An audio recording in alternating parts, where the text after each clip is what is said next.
युवकांचे प्रेरणास्थान वंचित बहुजन आघाडीचे युवा नेते सुजातदादा आंबेडकर यांची दर्यापूर इथं 13 नोव्हेंबरला जाहीर विजय सभा होणार आहे। तरी हजारो भीमसैनिकांनी वंचित बहुजनच्या कार्यकर्त्यांनी या सभेला आवर्जून उपस्थित राहावं। स्थळ कन्या शाळेचं मैदान दर्यापूर। अमरावती महानगरपालिकेचा महापौर भाजपचा आणि महायुतीचा होणार असल्याचा विश्वास मंत्री चंद्रशेखर बावनकुळे यांनी काल अमरावती येथे भाजपच्या बैठकीत व्यक्त केला। या दरम्यान मंत्री बावनकुळे बोलताना म्हणाले की प्रत्येक बूथवर 10 मतं मिळाले असते तरी नवनीत राणा या खासदार झाल्या असत्या। लोकसभा निवडणुकीत नवनीत राणा यांचा झालेला पराभव हा आपल्या जीवारी लागला असल्याचे बावनकुळे म्हणाले। जिंकू शकलो नाही।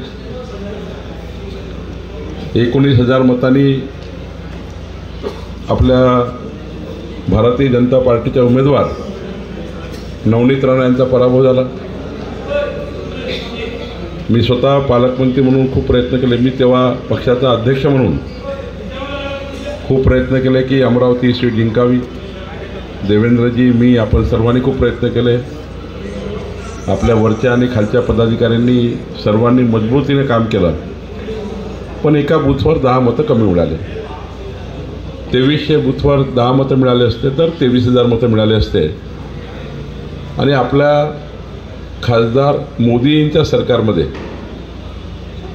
माननीय मोदीजींना प्रधानमंत्री करण्याचा जो संकल्प आपला होता, लोकसभेच्या विजयाचा संकल्प आपला होता, त्या विजयाच्या संकल्पामध्ये आपण आपलं कॉन्ट्रिब्युशन करू शकलो नाही। सहज आणि सोपं होतं की 10 मतं मिळवू शकलो असतो। तुमच्यासारखे देवदुर्लभ कार्यकर्ते पदाधिकारी या ठिकाणी बसले आहेत। आपण हा विचार केला की 10 मतांनी जर आपण पराभूत होतो आहे आणि 10 मतांनीच 51% मतं मिळणार आहेत, तर आज या ठिकाणी आपल्याला लोकसभेच्या निवडणुकीची आठवण लक्षात घ्यावी लागेल।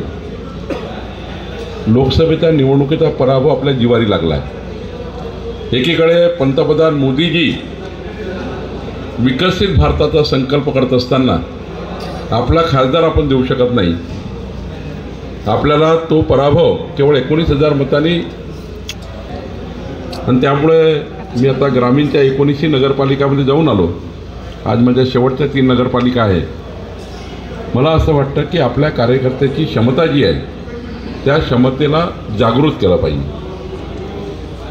कधी कधी कार्यकर्त्यामध्ये क्षमता असतं, पदाधिकाऱ्यामध्ये क्षमता असतं, पण त्याची आठवण जर आपण मेळाव्याच्या माध्यमातून, पदाधिकारी बैठकीच्या माध्यमातून करून देत नाही, तोपर्यंत पदाधिकारी कार्यकर्ते निवडणुकीच्या प्रत्यक्ष कामाला लागत नाही।